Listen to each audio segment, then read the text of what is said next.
जहाँ माहौल की बात होगी और माहौलियाती दोस्ती की बात होगी तो वहाँ बात आएगी डीजी EPA वकार हुसैन साहब की।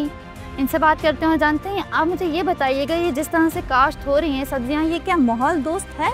मैं एनवायरमेंटल प्रोटेक्शन एजेंसी को रिप्रेजेंट कर रहा हूँ। दूसरे गवर्नमेंट के इदारे हैं जो अलग इन पे काम भी कर रहे हैं। मसलन TDNA है जो कि पहले इन्फॉर्म करता है प्रोविंशियल डिज़ास्टर मैनेजमेंट की ये चीज़ होने वाली है, तो उसके लिए जो इक़दामात हैं, मसलन पानी इस तरह के टाइम पे बंदा हर पूरे मुल्क में कहीं भी एग्जैक्टली जो सेफ़ ड्रिंकिंग वाटर है वो 100% अवेलेबल नहीं है, तो उसलिए वो कोई बॉइल्ड वाटर और उसकी तरफ जो उनके पास रिसोर्सेज हैं वो करें, बेहतर पानी की तरफ जाएं।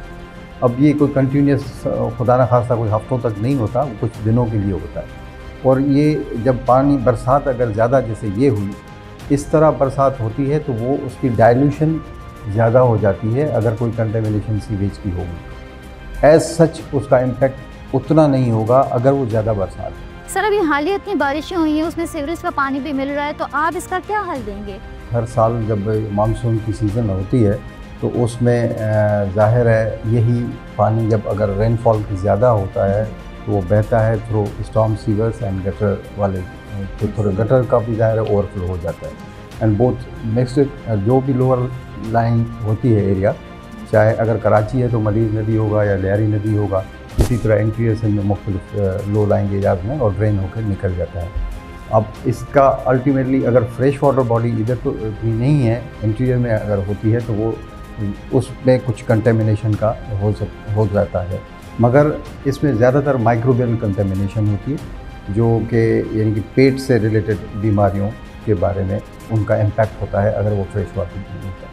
तो सर मुझे ये बताएं कि इस तरह से काश्त होने का क्या वजह है? क्या हमारे शहर में पानी की किल्लत है या बोरिंग नहीं हो सकती, या क्या वजह है कि हमें गटर का पानी इस्तेमाल करना पड़ रहा है? कराची के अंदर गटर बागीचा और इस तरह के नाम मशहूर हैं जो मलीर नदी में कमिश्नर, क्योंकि हम डायरेक्टली उस पर इन्वॉल्व, हमें भी पहले ये रिसर्च की गई थी किसी एजुकेशन इंस्टीट्यूट के साथ, और उसमें बिल्कुल कंटेमिनेशन की लेवल थी, ये पुरानी स्टडी है।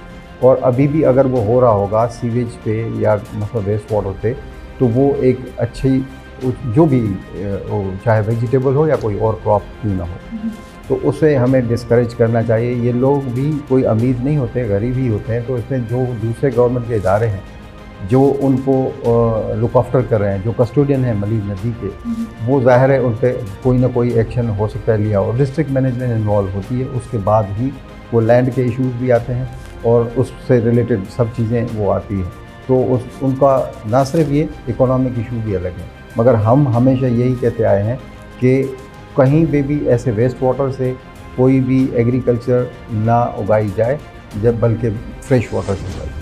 अगर ये हम अभी पानी जब भी अखराज ज़्यादा होता है ना, रेनफॉल आता है और सीवेज भी उसमें वो मिक्स हो जाती है, हमें वाटर कंजर्वेशन की तरफ ज़रूर जाना चाहिए।